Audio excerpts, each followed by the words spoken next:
secara bertahap. Kita mencoba untuk mendalami, mempelajari secara lebih luas lagi. Mungkin Anda juga masih asing nih namanya prinsip, namanya struktur pengendalian intern. Tapi kalau Anda lama belajar di akuntansi, nanti Anda akan semakin familiar dengan namanya istilahnya pengendalian atau sistem pengendalian atau prinsip. Karena di akuntansi itu pada prinsipnya adalah untuk mengamankan harta kekayaan dari pemilik. Mengamankan di sini dalam arti mencatatkan yang mempertanggungjawabkan, kemudian juga ikut menjaga harta dari pemilik. Dan semua itu dituangkan dalam laporan keuangan. Jadi tujuan akuntansi, pembuatan laporan keuangan itu di samping untuk pertanggungjawaban secara keuangan, juga prinsipnya adalah mengamankan harta kekayaan dari pemilik. Mungkin kalau Anda hartanya belum banyak, ya itu tidak perlu mencatatkan. Tapi kalau untuk perusahaan-perusahaan besar, ya, atau mungkin orang-orang pribadi yang kaya, yang memiliki kekayaan yang banyak, mencatatkan akuntansi itu menjadi penting. Bagaimana dengan perusahaan yang memiliki aset yang sangat banyak, tapi tidak dicatat secara akuntansi secara lebih baik, tidak dicatat secara lebih sempurna, tentunya nanti akan menjadi tidak jelas ya, hartanya kemana. Apakah hartanya semakin bertambah atau semakin berkurang, itu juga menjadi tujuan dari mengapa dibuatnya akuntansi. Jadi di sini nanti ada pengendalian. Pengendalian tujuannya adalah supaya harta perusahaan aman, harta pemilik aman, dan seterusnya. Anda juga akan pelajari bagaimana sih pengendalian bank, pengendalian kas. Bagi perusahaan-perusahaan tertentu, bank atau kas itu menjadi penting. Misalnya perusahaan keuangan. Nah, itu menjadi hal yang sangat vital, pengendalian kas, pengendalian bank. Karena memiliki komponen akun yang nilainya cukup besar. Anda ketahui bahwa perusahaan bank, perusahaan yang bergerak di bidang keuangan, itu menjadikan kas itu sesuatu yang penting ya, karena merupakan komponen aset yang lebih besar dibandingkan dengan komponen. Nah, kita masuk pada prinsip sistem akuntansi. Namanya prinsip ini suatu patokan, suatu katakanlah hal-hal yang dianut atau hal-hal yang digunakan dalam akuntansi. Yaitu apa? Yang pertama, prinsip akuntansi yang penting itu adalah keseimbangan biaya keefektifan atau cost effectiveness. Maksudnya apa di sini? Yang dimaksud dengan keseimbangan biaya keefektifan, cost effectiveness, artinya di sini harus antara biaya dan manfaat itu harus benar-benar seimbang. Jangan sampai melakukan suatu kegiatan-kegiatan yang membuat biaya lebih besar. Contohnya apa nih kira-kira di sini? Atau yang dimaksud dengan keseimbangan biaya keefektifan. Kira-kira apa ya yang Dini Dania? Bisa mendengar saya Dini Dania? Bisa, Pak. Kira-kira apa nih Dini Dania? Keseimbangan biaya keefektifan. Pak. Jadi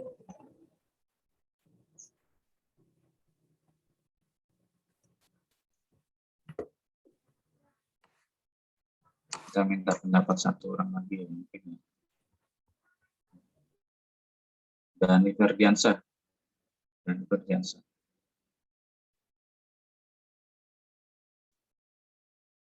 Dani Ferdiansyah. Bisa mendengar suara saya?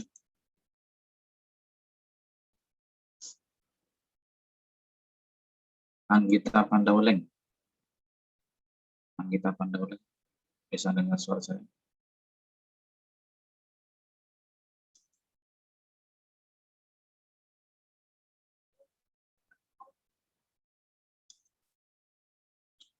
Komalasari. Komalasari, bisa dengar suara saya? Komalasari.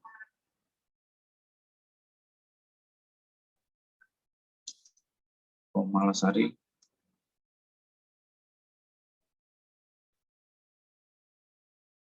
Mustika Octavia. Mustika Octavia ada. Mustika Octavia. Halo?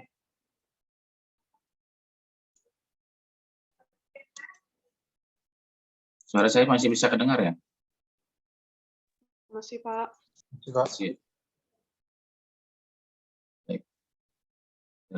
Rovinus ada. Ada, Pak. Ya, kira-kira apa nih keseimbangan biaya keefektifan?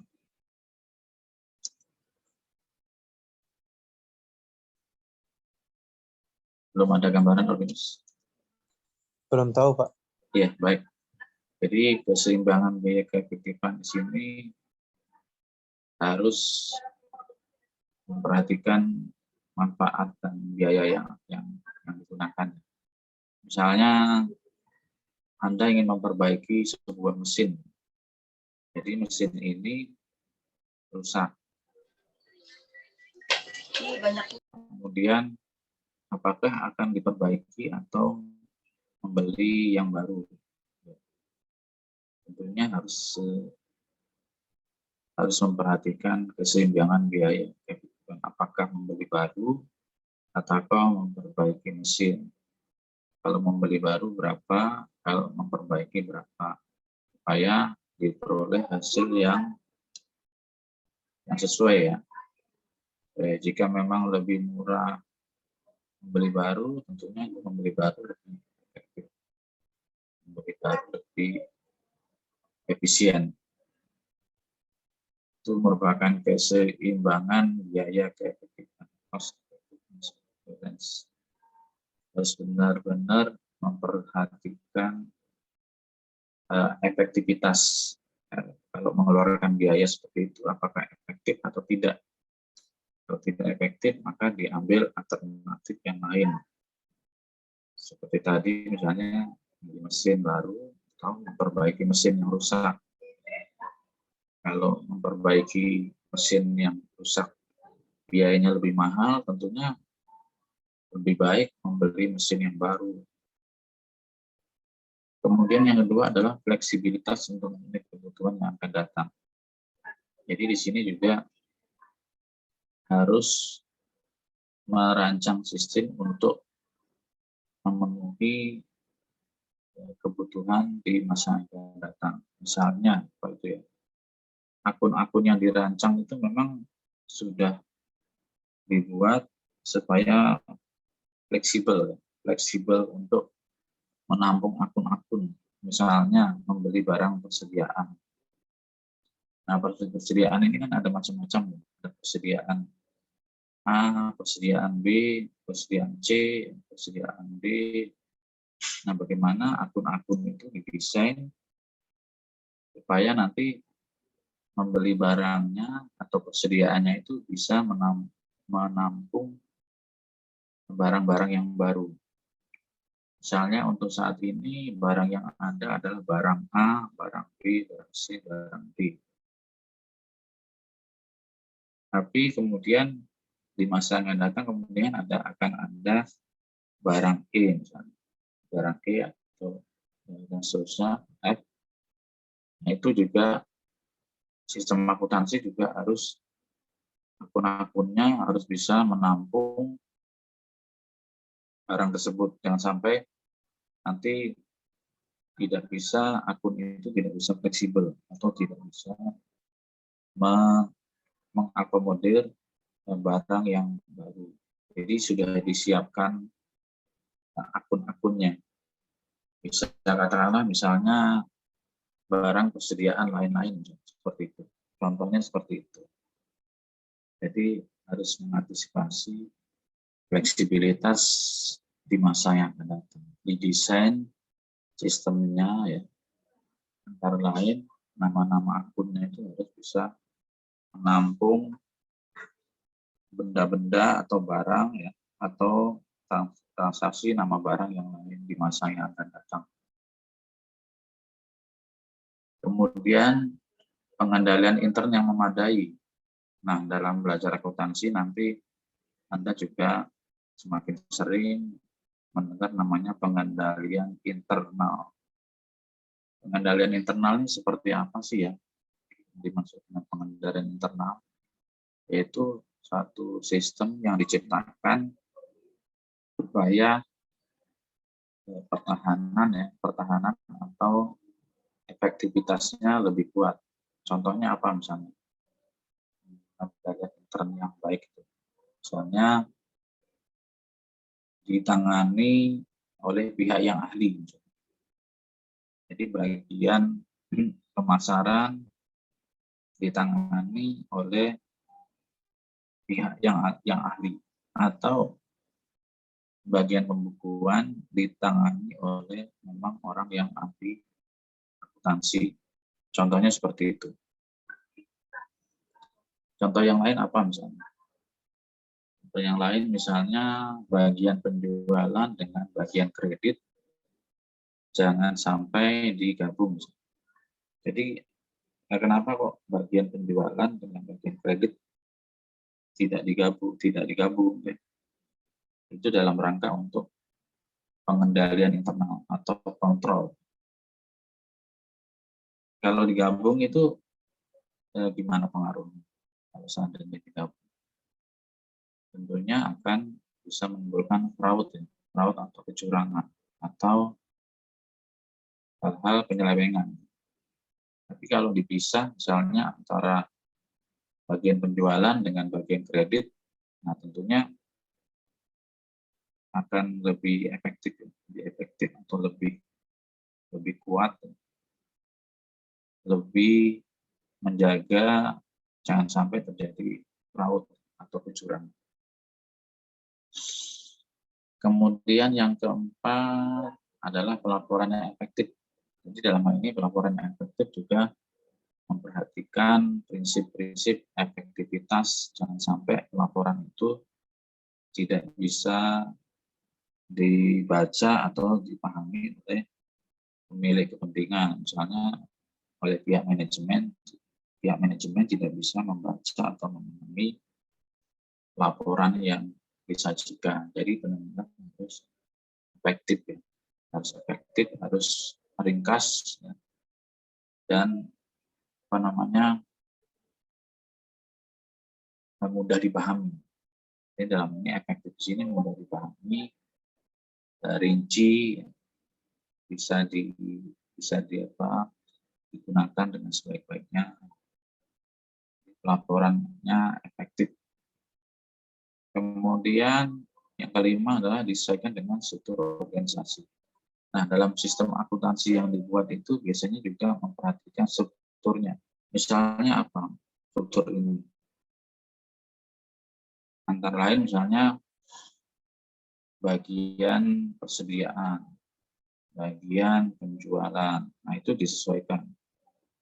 Sistem akuntansi bagaimana dengan sistem akuntansi untuk bagian persediaan? Bagaimana sistem akuntansi untuk bagian pemasaran, bagian persediaan, bagian kredit. Jadi semua dirancang sistemnya itu menyesuaikan dengan bagian-bagian masing-masing. Jadi tidak secara general, tapi menyesuaikan dengan bagian-bagian. Jika itu memang bagian persediaan, maka dirancang sistem akuntansi bagian persediaan, demikian juga bagian penjualan. Dirancang sistem untuk bagian penjualan. Baik, sampai di sini ada yang mau ditanyakan?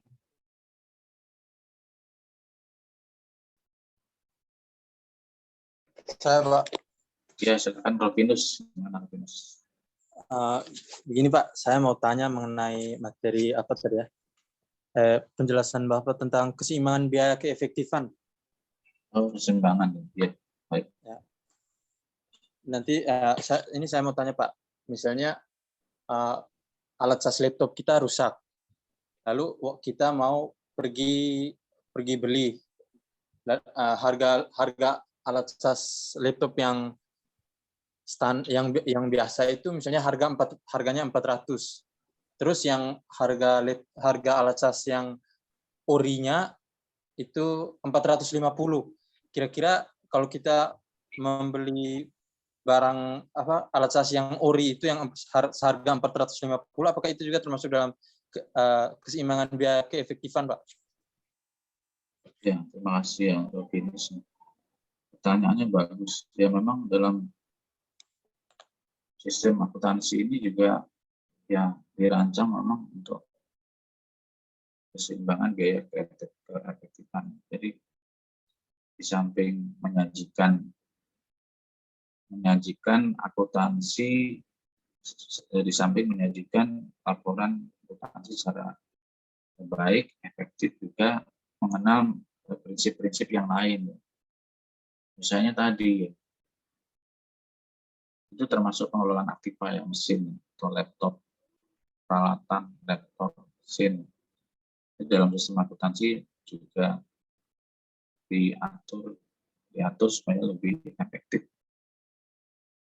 Misalkan tadi yang ditanyakan Rovinus tadi, kalau biaya perbaikannya atau beli komponen barunya lebih mahal, lebih baik beli yang baru, mungkin seperti itu. Misalnya tadi yang ditanyakan tadi memang beli chargernya lebih mahal ya dibandingkan dengan barunya. Jadi kemungkinan ya beli baru, mungkin beli baru.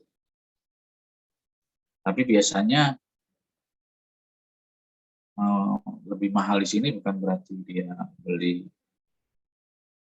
barunya lebih mahal, seperti itu tidak. Artinya di sini misalnya kalau kita beli komponen atau perbaikan itu harganya sudah mendekati harga baru. Pilih mana, kalau mendekati harga baru atau beli baru? Karena mungkin selisihnya tidak terlalu jauh. Kalau yang dicontohkan Rovinus tadi kan beli chargernya lebih mahal. Tapi yang dimaksud di sini dengan perbaikan, dengan beli barunya itu tidak terlalu jauh. Ya misalnya katakanlah tadi laptop kalau beli komponennya misalnya 2 juta, tapi harga barunya 2,5 juta. Itu kan nggak terlalu jauh ya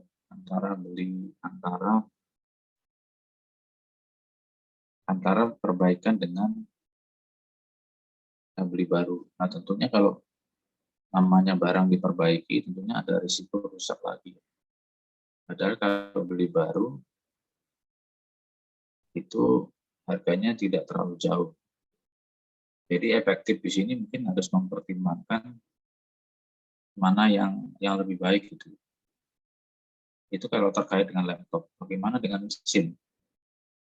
Mesin misalnya biaya perbaikannya cukup mahal, tapi ada kemungkinan dia rusak. Jadi itu sudah biaya perbaikannya mahal, tapi kemungkinan juga rusak. Ada kerusakan. Tapi kalau beli baru, jaminan ya, kalau beli baru biasanya kualitas dan awetannya biasanya lebih baik ya. Jadi lebih memilih yang baru. Jadi di sini dalam sistem akuntansi juga termasuk mengatur itu juga ya. Termasuk mengatur misalnya aset bagaimana, aset yang dimiliki bagaimana kalau rusak, apakah diperbaiki saja atau dibeli baru saja. Itu hanya satu contoh saja ya untuk yang tadi ya, yang saya contohkan tadi. Padahal di sini keseimbangan biaya sini banyak ya, tidak terbatas pada itu saja. Bisa juga misalnya begini, Anda membeli, misalkan Anda pemilik perusahaan, pilih mana? Membeli mobil baru untuk operasional atau menyewa mobil. Misalnya kalau untuk beli mobil baru ya untuk operasional harganya 200 juta. Tapi harus mengeluarkan biaya perawatan misalnya 1 tahunnya 10 juta. Atau menyewa mobil baru atau menyewa mobil baru juga seharga katakanlah biaya sewanya misalnya untuk 5 tahun itu 100 juta, tapi tidak perlu mengeluarkan biaya perawatan. Pilih yang mana? Nyewa, Pak. Apakah memilih beli mobil baru dengan harga 200 juta, tapi mengeluarkan biaya perawatan per tahunnya 10 juta, atau menyewa mobil selama 5 tahun, mobil baru juga, sewanya selama 5 tahun 100 juta, tapi biaya perawatannya sudah dibebaskan. Jadi yang merawat adalah pemilik yang menyewakan. Pilih yang mana? Menyewakan. Ya? Nyewa mobil. Pilih sewa ya. Jadi mana yang lebih efektif di antara duanya. Jadi alternatifnya bagaimana dalam sistem akuntansi supaya efektif, efisien. Nah, seperti itu. Jadi mempertimbangkan efektifnya seperti apa. Mungkin seperti itu ya, Rafinus ya. Barangkali ada yang lain.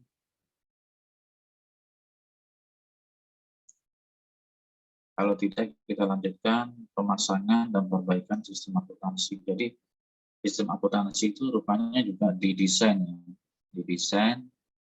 disesuaikan dengan kondisi perusahaan. Jadi namanya sistem akuntansi itu keseluruhan. Jadi perangkat akun-akunnya, kemudian bagaimana sistem persediaan, sistem pemasarannya, sistem aktiva tetapnya. Seperti tadi kalau ada aktiva tetap rusak, bagaimana, dan seterusnya, pencatatannya, dan seterusnya.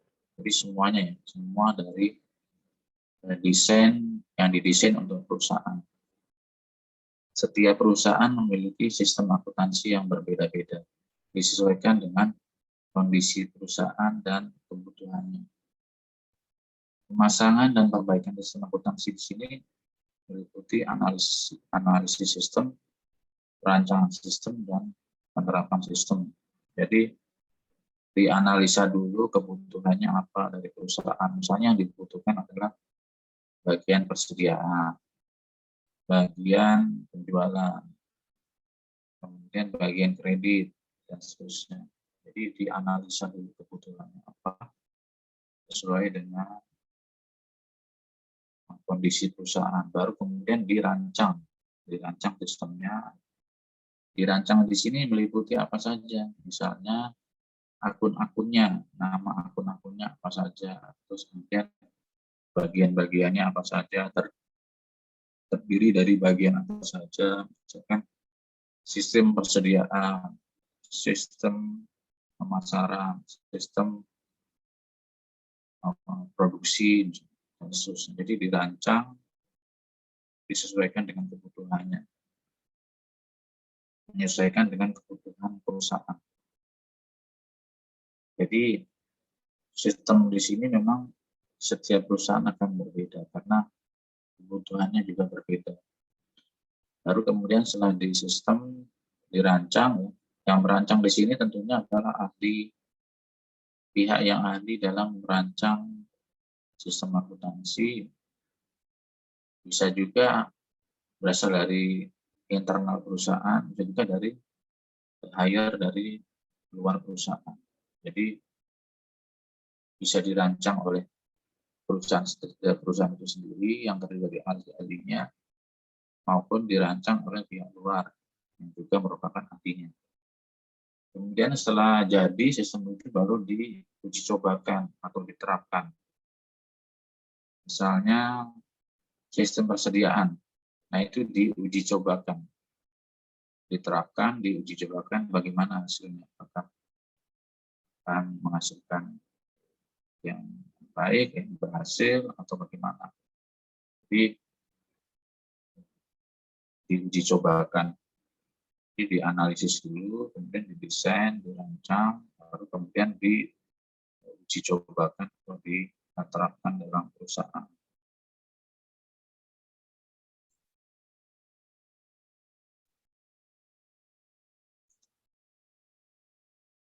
Silakan kalau ada yang bertanya. Nah, Anda tadi sudah mendengar namanya struktur pengendalian intern. Sebenarnya struktur pengendalian intern itu apa sih? Jadi struktur pengendalian intern itu seperti suatu kondisi ya, kondisi atau sistem atau lingkungan yang dirancang supaya semuanya itu efektif. Misalnya apa nih? Nah, lingkungan pengendalian efektif.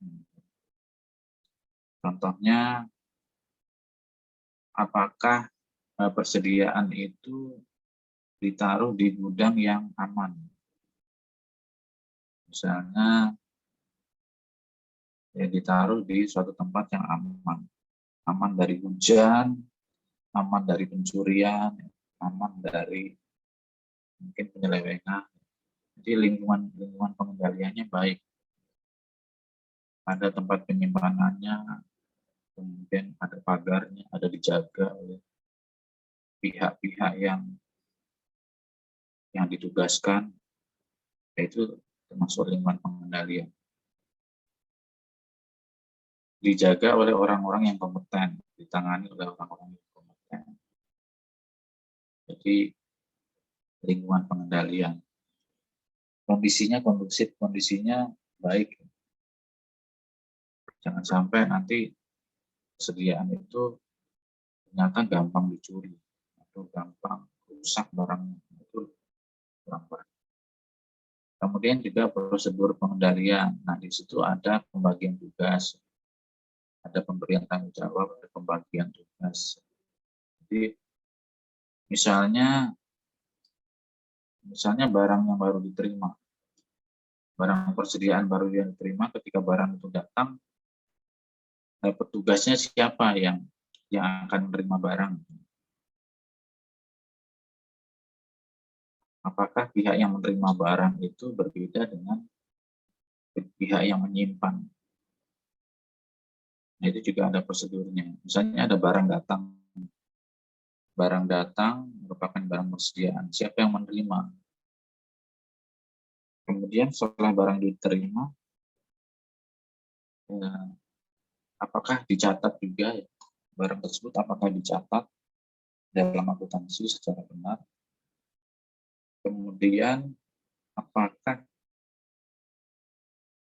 barang tersebut disimpan di tempat yang baik dan disimpan oleh orang yang berbeda? Jadi antara pihak yang menerima barang tersebut, kemudian pihak yang mencatat secara akuntansi, kemudian pihak yang menyimpan barang tersebut, apakah pihak yang sama? Itu merupakan sistem akuntansi juga.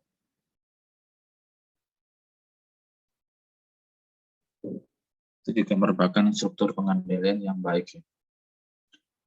Nanti misalnya bagaimana kalau misalnya antara yang menerima mencatat akuntansi dengan yang menyimpan adalah orang yang sama?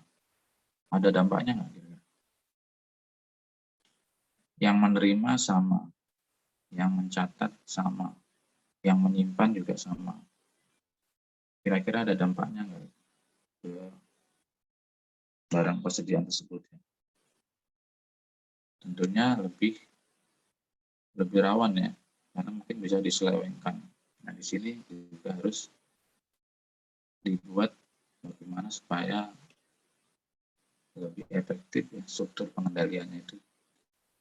Pemisahan antara operasi dan akuntansi, pembuktian dan sarana pengamanan. Peninjauan kembali secara independen kemudian sistem akuntansi. Jadi di sini harus benar-benar dibuat suatu sistem yang aman bagi harta perusahaan. Antara orang yang menerima, mencatat secara akuntansi, kemudian juga yang orang yang menyimpan barang adalah orang yang berbeda. Jangan sampai adalah orang yang sama. Sistem keamanannya bagaimana? Apakah sudah dibuat sistem keamanan yang baik, dicatat dengan baik, kemudian juga diawasi, barang-barang tersebut juga diawasi secara berkala, secara periodik mungkin diawasi persediaannya. Jadi itu merupakan struktur pengendalian intern. Jadi namanya saja pengendalian intern, jadi harus dikendalikan ya. Jadi semua dibuat supaya harta perusahaan tersebut aman, ya. Tidak mudah diselewengkan atau fraud, disimpan dengan baik. Kemudian petugasnya juga merupakan petugas yang berbeda antara yang pihak yang menerima, pihak mencatat, pihak yang menyimpan, itu pihak-pihak yang berbeda. Silakan kalau ada yang mau ditanyakan.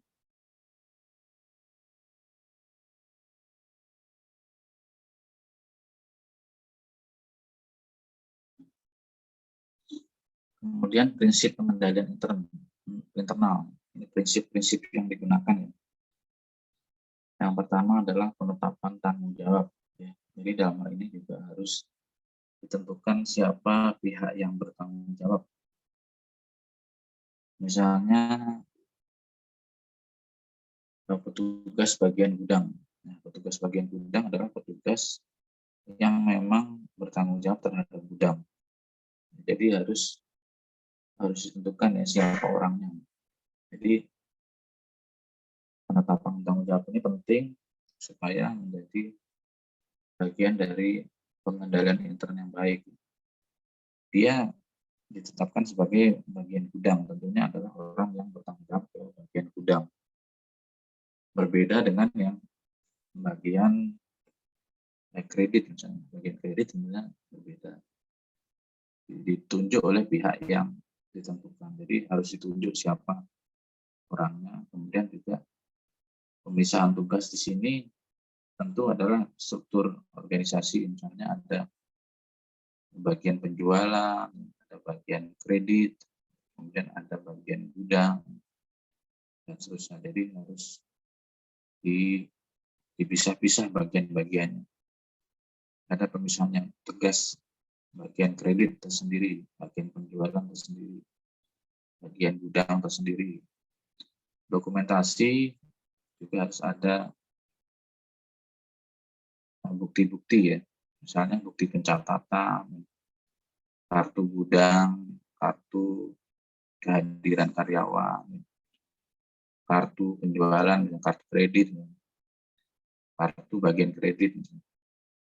Jadi ada dokumentasi di sini, ada formulir penjualan dan seterusnya.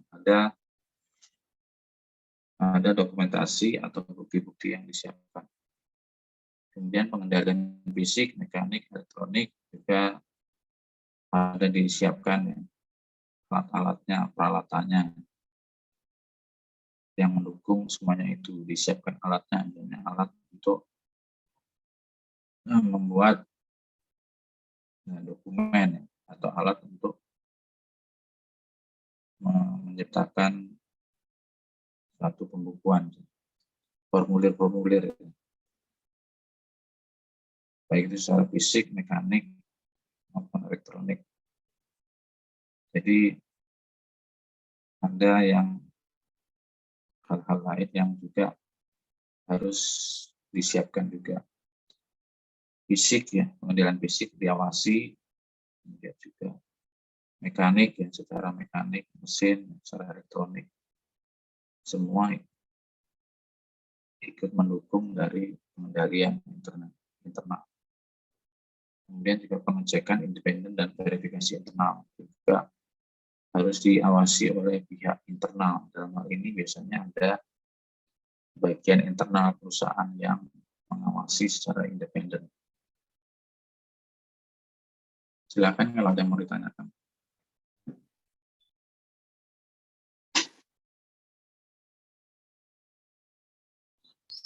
Pak, saya ingin bertanya, Pak. Ya, silakan. Kan di sini ada prinsip pengendalian internal, salah satunya itu dokumentasi ya, Pak. Nah, kalau misalkan pencatatan gaji karyawan, itu kan pasti ada pihak yang mencatat ya, Pak. Itu berarti termasuk ke dalam dokumentasi di pengendalian internal nggak sih, Pak? Ya, terima kasih Rosita. Jadi dokumentasi di sini harus ada bukti-bukti ya. Jadi tadi apa Rosita? Absensi karyawan. Data gaji karyawan, Pak. Data gaji.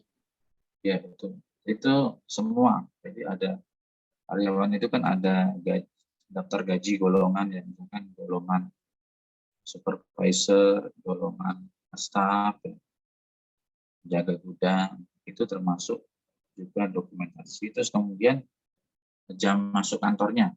Jam masuk kantornya dilihat dari mana? Dilihat dari mesin absensi. Mesin absensi, di situ ada juga mungkin kartu absensi, ada juga CCTV mungkin ya, ada kamera CCTV yang merekam bahwa karyawan itu sudah hadir di kantor atau pabrik. Nah, itu juga merupakan dokumentasi. Kemudian juga gajinya berapa, misalnya kalau gaji bagian gudang itu berapa sih, itu juga dokumentasi. Baru kemudian dia 1-2 bulan masuk berapa kali, misalnya 20 hari tinggal disesuaikan dengan daftar gajinya. Jadi dokumentasi ini semuanya ya, termasuk tadi daftar gaji, absensi masuk, bukti-bukti bahwa dia sudah masuk kerja. Buktinya dia masuk kerja apa, dari absensi, dari kartu kehadiran, dan seterusnya. Jadi semuanya. Seperti itu mungkin Rosita ya. Ya, Pak. Makasih, Pak. Barangkali ada yang lain.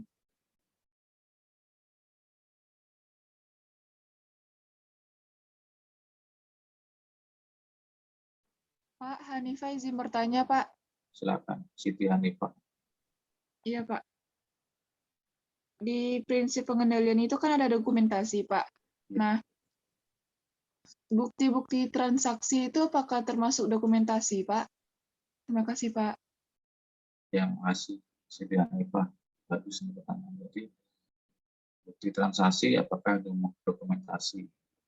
Jadi dokumentasi ini semuanya ya, termasuk bukti transaksi, termasuk tadi yang ditanyakan daftar gaji, semua yang bisa membuktikan bahwa ada transaksi bisnis, ada kegiatan, itu merupakan dokumentasi.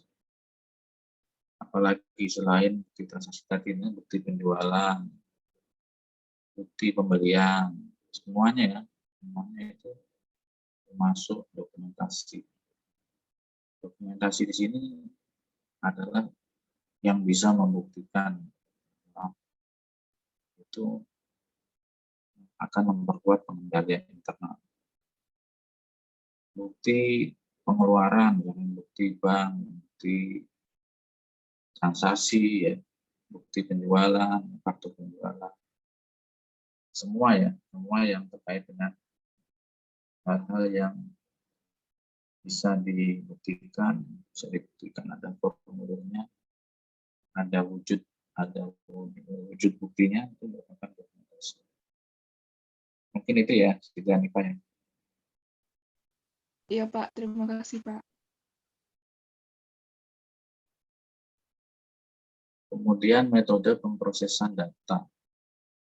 Itu ada dua macam, ada yang manual, ada sistem yang terkomputerisasi. Kira-kira bedanya apa ya di sini antara manual dan terkomputerisasi? Tentunya kalau manual itu biasanya terbatas, tidak menimbulkan biaya yang banyak. Tapi kalau sudah lebih banyak, proses datanya lebih banyak, dan itu kalau dilakukan secara manual menjadi tidak efektif, maka harus dilakukan secara computerized. Kalau untuk zaman sekarang ini lebih banyak sudah ke computerized karena sudah mengantisipasi bahwa data yang akan diproses, transaksi yang akan diproses itu jumlahnya banyak. Jadi sudah lebih terantisipasi dengan terkomputerisasi. Dengan komputerisasi maka bisa menjangkau yang lebih banyak, lebih efisien dibandingkan dengan yang manual. Manual ini bisa digunakan, hanya saja memang sifatnya terbatas. Mungkin untuk perusahaan-perusahaan yang menggunakan proses akuntansi yang lebih sedikit ya, yang tidak terlalu banyak transaksinya, itu bisa menggunakan manual saja. Catatan tidak terlalu banyak dan itu tidak hasilnya juga sama. Tapi kalau data yang diproses banyak, transaksinya banyak, maka menggunakan komputer itu lebih efektif.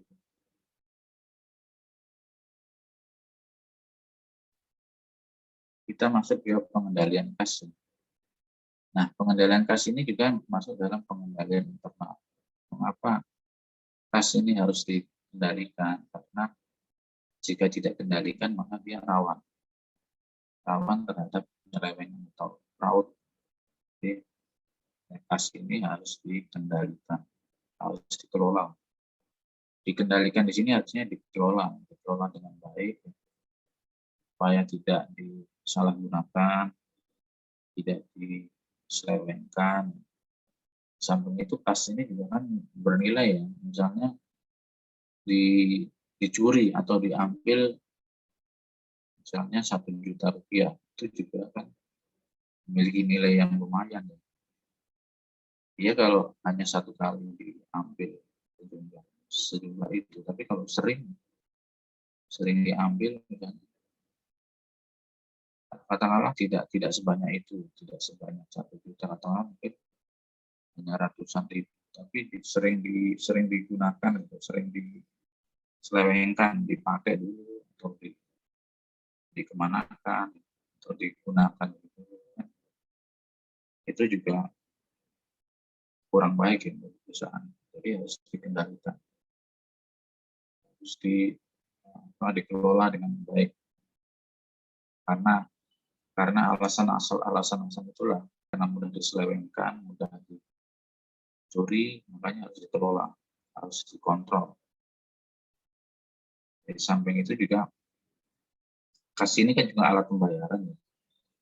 Alat pembayaran bagi perusahaan, jadi harus benar-benar diamankan, jangan sampai kebobolan di situ.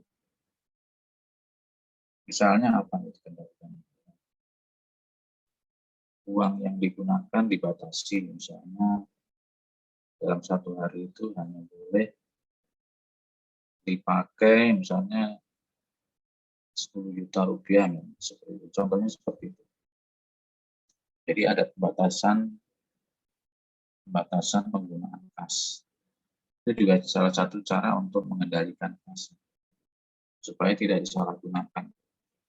Nah, kalau disalahgunakan nanti menjadi repot, dan itu memiliki dampak ke perusahaan. Silakan kalau ada yang mau ditanya.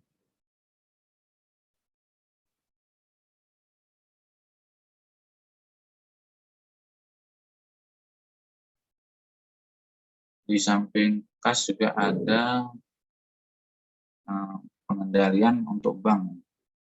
Jadi kan kas perusahaan itu tidak hanya dalam bentuk uang tunai saja, tapi bisa juga dalam bentuk nilai uang yang tercantum di bank. Nah, ini juga harus dikendalikan.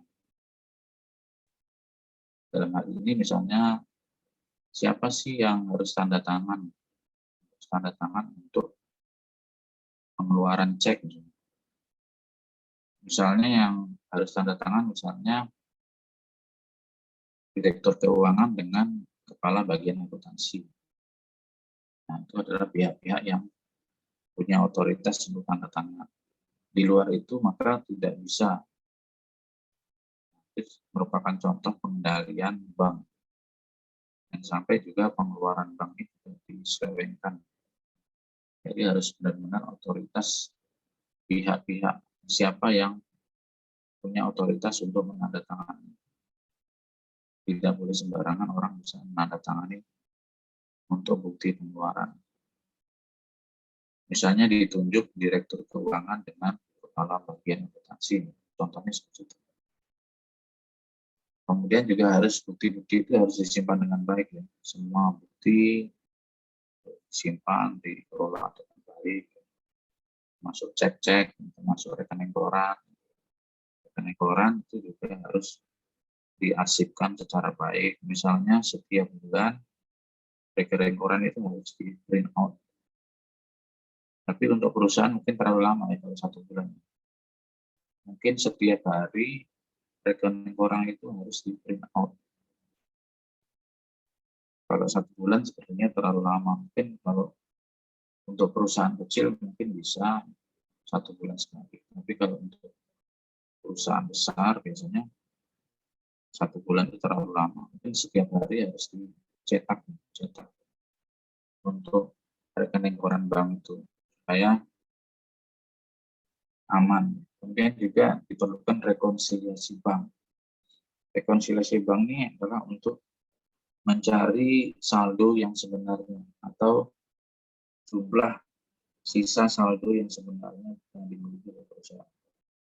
Jadi diperlukan namanya rekonsiliasi bank.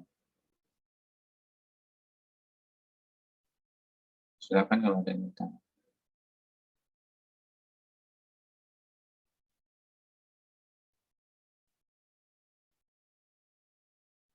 Nah, di dalam pengendalian internal kas ini juga ada kemungkinan bahwa ada kekurangan atau kelebihan kas. Nah, itu bagaimana cara prosedurnya jika ada kelebihan atau kekurangan kas.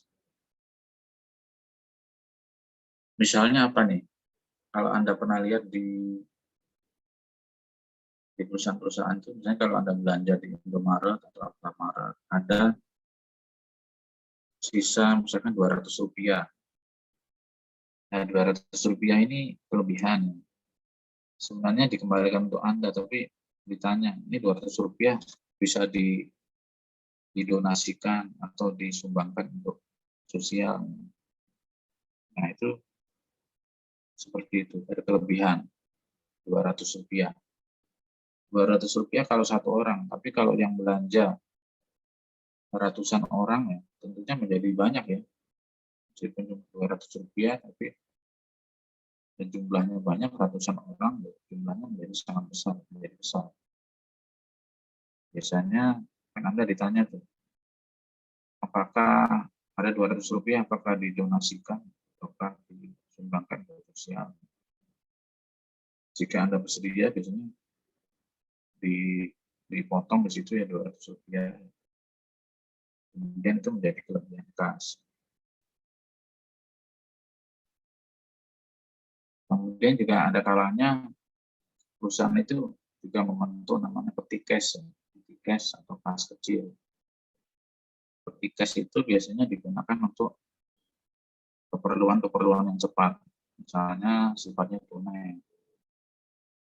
Peti cash ini misalnya 1 hari misalnya 2 juta, misalnya contoh seperti itu. 1 hari 2 juta, nanti bisa digunakan dengan cepat, misalnya untuk biaya menjamu tamu, misalnya ada tamu, kemudian harus dijamu atau ditraktir ya, atau diajak makan misalnya, peti cash itu bisa digunakan. Artinya dana yang selalu standby setiap saat. Biasanya jumlahnya juga tidak banyak sih jumlahnya. Misalnya satu hari itu dibatasi 2 juta, makanya seperti itu bisa digunakan di cash. Nah, di cash dana yang sifatnya siap sedia disediakan dan jumlahnya biasanya tetap ya. Ciri khas dari peti cash ini jumlahnya selalu tetap. Misalnya seperti tadi sehari 2 juta. Nah, itu jumlahnya tetap seperti itu. Silakan kalau ada yang mau ditanyakan.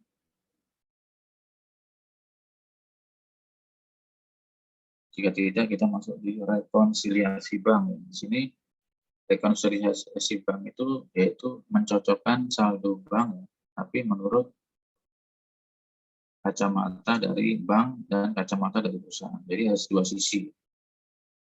Jadi rekonsiliasi bank adalah mencocokkan saldo bank perusahaan berdasarkan pencatatan yang berasal dari perusahaan dan pencatatan yang berasal dari bank. Dari pencatatan itu kira-kira mana yang tepat? Seharusnya harus pas. Mungkin ada yang tidak tepat karena ada selisih yang dikarenakan hal teknis. Misalnya contohnya sudah diberikan cek kepada pihak pelanggan. Ada pelanggan yang minta barangnya dikembalikan, terus kemudian dibayar dengan cek. Tapi cek tersebut belum dicairkan di bank. Nah, itu di situ terjadi selisih. Oleh perusahaan ceknya sudah dikeluarkan, tapi oleh pihak yang menerima cek belum dicairkan di bank. Maka itu menjadi selisih ya. Sehingga harus ditinjau dari dua sisi. Jadi dari sisi perusahaan dan dari sisi bank. Dua-duanya harus sesuai. Harus pas.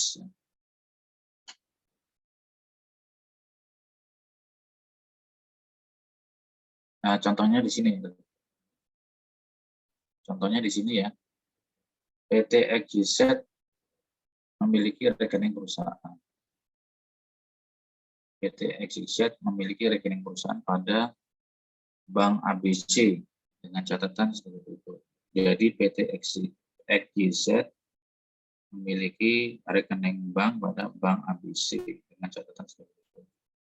Jadi ini menurut sudut pandang dari perusahaan. Menurut PT XYZ pada tanggal 31 Desember 2015 memiliki saldo bank sejumlah 100.000. Kemudian terdapat biaya bank yang belum dicatat PT XYZ selama tahun 2015 sebesar 10.000. Kemudian terdapat pendapatan bunga yang belum dicatat oleh PT XYZ selama 2015 sebesar 15.000. Kita lihat di sini ya, di mana untuk pencatatannya. Kita lihat ini. Jadi menurut PT XYZ, saldonya adalah 100.000. Tapi ada biaya bank yang belum dicatat. Biaya bank yang belum dicatat, ada potongan bank yang belum dicatat sebesar 10.000. Jadi negatif 10.000 ya, potongan 10.000. Kemudian ada pendapatan bunga yang belum dicatat sebesar 15.000.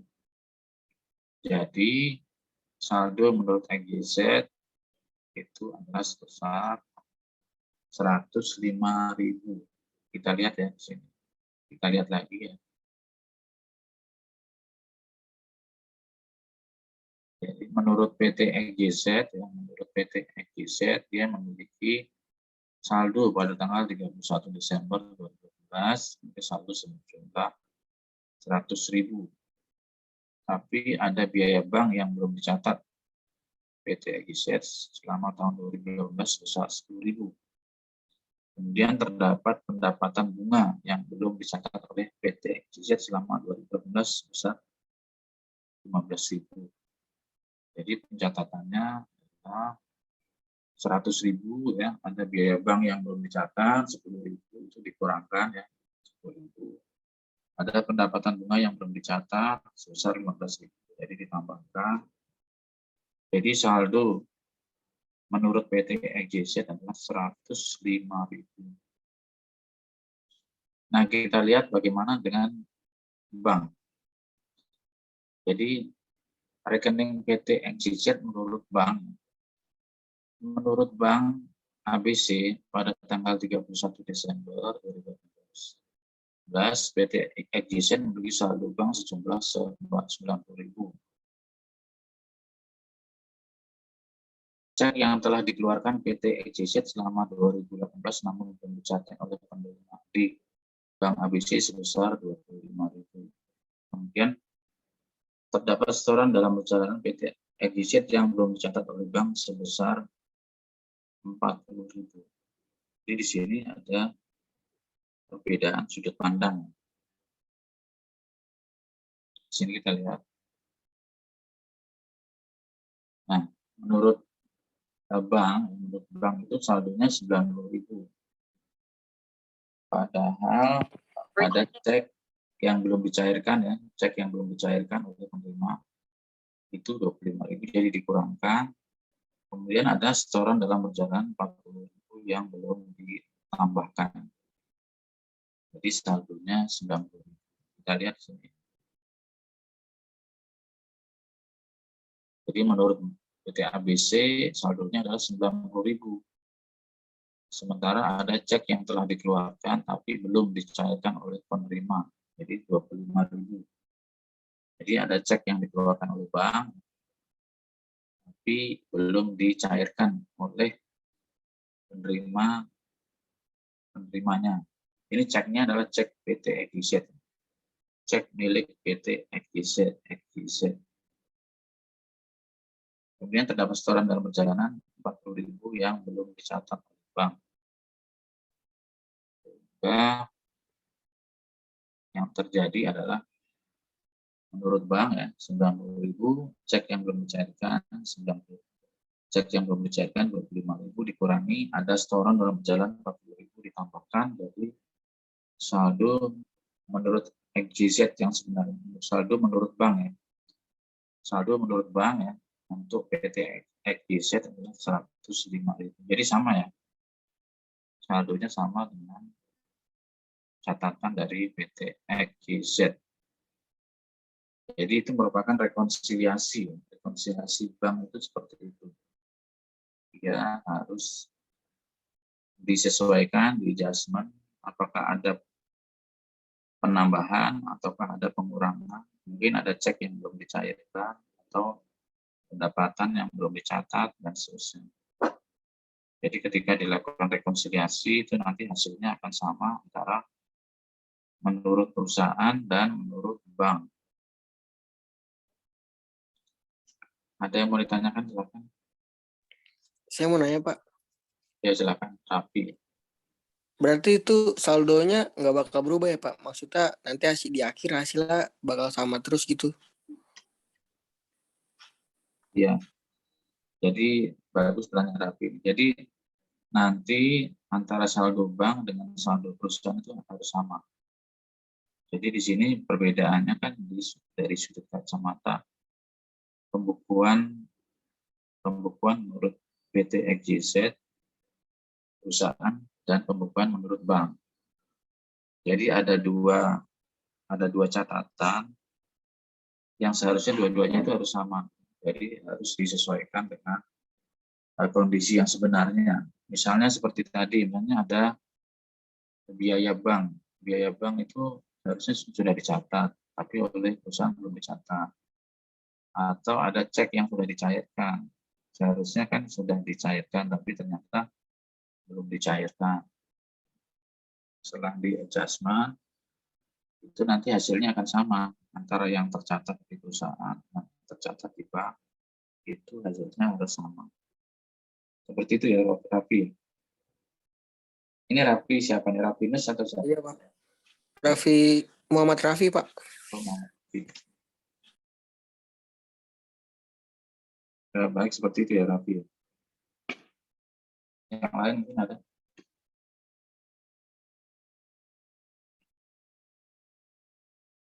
Jika tidak ada, ya, maka kita akan kuis ya. Nah, kuis, jadi usahakan Anda untuk mengerjakan sendiri ya.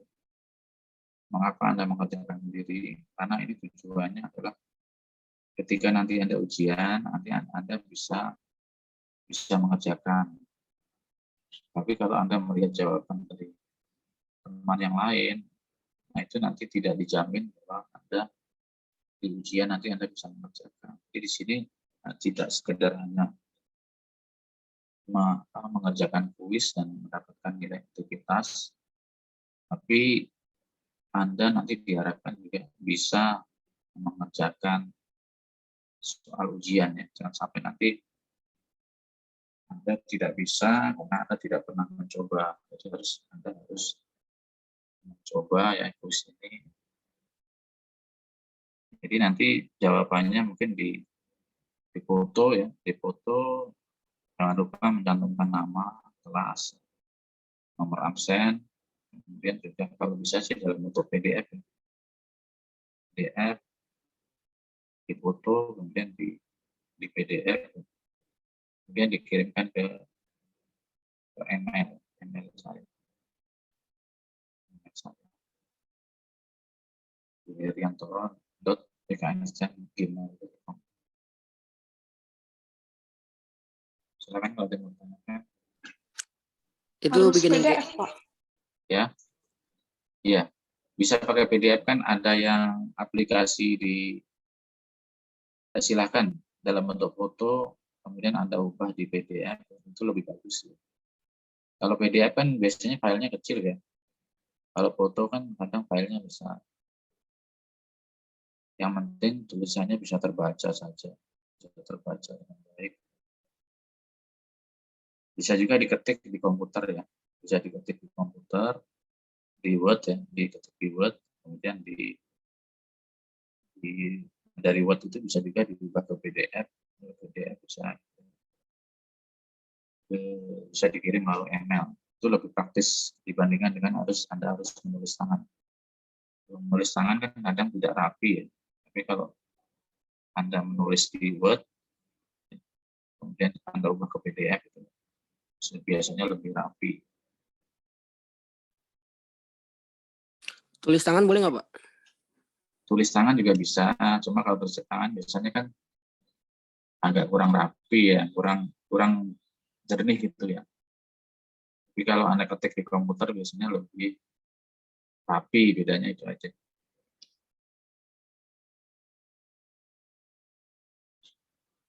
Baik, siapa yang belum absen hari ini? Miko, Pak. Nomor absen berapa ya? Muhammad Raihan ada?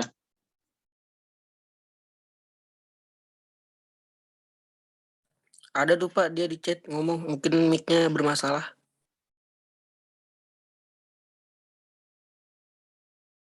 Gilbert ada?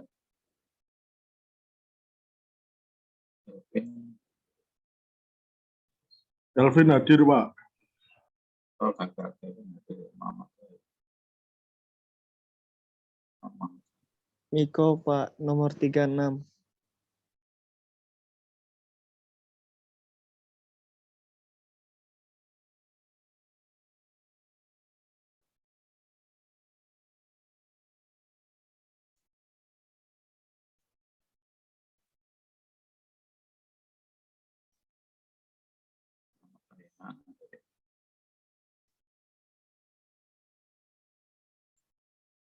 Oke, sudah semua ini ya. Kita save. Mungkin sebelum kita tutup, silakan nyalakan ininya, videonya.